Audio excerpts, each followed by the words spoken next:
Hari ini saya bersama dengan Bapak Sofyan. Beliau adalah pendiri Koperasi Sirkah. Saya akan menanyakan beberapa hal tentang Koperasi Sirkah ini. Yang pertama, apa latar belakang Bapak Sofyan mendirikan Koperasi Sirkah ini di pabrik ini? Baik, terima kasih. Assalamualaikum warahmatullahi wabarakatuh. Latar belakang saya membuat koperasi atau sirkah di tempat kerja ini adalah betul memang masalah yang dihadapi banyak orang itu, diantaranya karyawan, adalah kebutuhan. Nah, kebutuhan itu menyangkut dana. Nah, karena dana terbatas, ini ada muncul problem di antara karyawan. Karena itu, saya merasa mencoba untuk membuat koperasi sirkah karena saya yakin di antara teman-teman itu karyawan itu pasti ada beberapa yang uangnya biasanya disimpan gitu. Nah, yang disimpan ini kita kumpulkan menjadi terkumpul dan kita kelola sebagai usaha bersama yang ada bagi hasilnya. Pertanyaan selanjutnya, mengapa Bapak membuat koperasi dengan konsep syariah? Baik.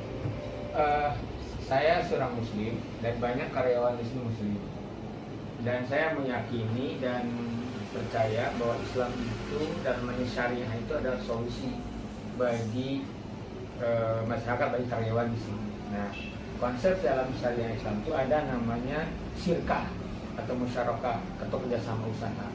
Nah, atas dasar itulah saya membuat konsep koperasi yang ada ini dalam bentuk sirkah.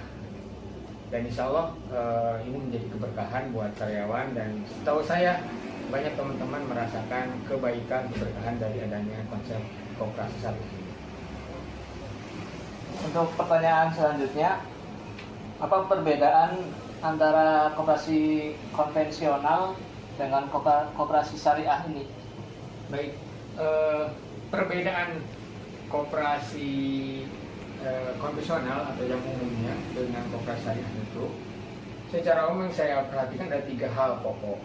Yang pertama, di dalam membentuk koperasi dalam bentuk syariah itu ada kejelasan dari awal siapa pengelola, kemudian siapa pemodal atau anggota.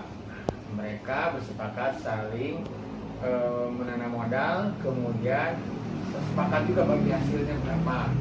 Nah, ini dalam konteks syariah itu jelas. Dalam konteks konvensional itu sepertinya tidak jelas. Yang saya dalami, saya pelajari, mereka berkumpul, menyerahkan modal, ditunjuk, ya udah kamu jadi pengurusnya.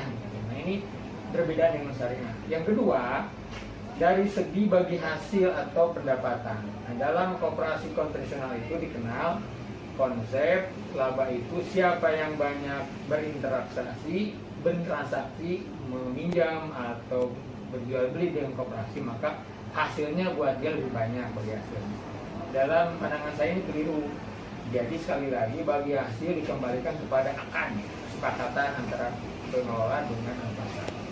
Yang ketiga adalah ketika seseorang menaruh modal dalam sirkah koperasi ini, mau besarnya berapapun, pasti muncul semestinya ada persentase kepemilikan. Misal dia menyetorkan 1 juta dari total 100 juta, berarti dia punya saham 1%, kan disebutkan per 100 gitu. Nah, karena ada kepemilikan inilah maka koperasi atau sirkah ini merasa karyawan yang menanamkan modalnya itu memiliki. Nah, itu memiliki sehingga dia itu lebih tertarik untuk bertransaksi, berkredit, atau berjual beli dengan koperasi. Karena apa? Bagi hasilnya nanti akan dikembalikan kepada semua sesuai dengan kesepakatan antara pengurus dengan pengelola. Itu saya kira 3 hal pokok yang membedakan koperasi konvensional dengan koperasi syariah. Saya lihat di sini ada bagan ya Pak ya. Saya lihat di samping Bapak itu. Bisa dijelaskan ini bagan apa Pak? Baik, mungkin sekalian teman-teman. Nah, ini salah satu hal penting dalam sirkah ini, ada kejelasan antara pengelola. Di sini ada pengelola 3 orang. kemudian ada anggota. Ada pembagian kesepakatan. Di sini ada angka 62,5%. Ini bagi hasil bagi pengurus. Pengurus memperoleh penghasilan dari laba total itu misal 2 juta. Nah, ketemu ini 62,5% sebesar 1,5 juta. Ini buat pengurus. Nah, anggota itu besarnya 37,5%. Ini hasil buat anggota.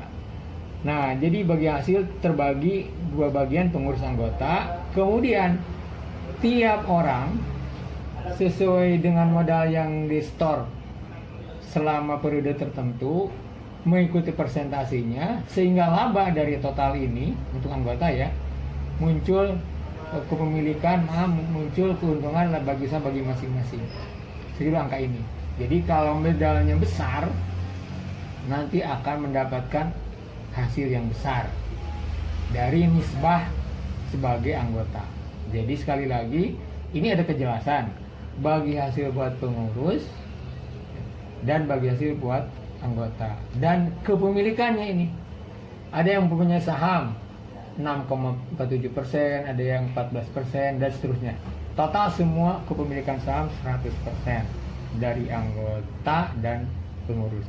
Saya kira ini mungkin penjelasan singkat, dan alhamdulillah sudah berlangsung cukup lama dan terbukti teman-teman percaya dengan menyetorkan modal yang periode ini Juli 2020 seperti ini adanya. Kemudian tiap bulan ada yang nyetor 100, ada yang 1 juta dan seterusnya. Saya kira demikian. Demikian penjelasan dari Bapak Pak Sofyan tentang koperasi Silka ini. Untuk lebih jelasnya nanti saudara-saudara teman-teman bisa datang ke sini, bisa ketemu dengan Bapak Sofyan sendiri. Terima kasih. Wassalamualaikum warahmatullahi wabarakatuh.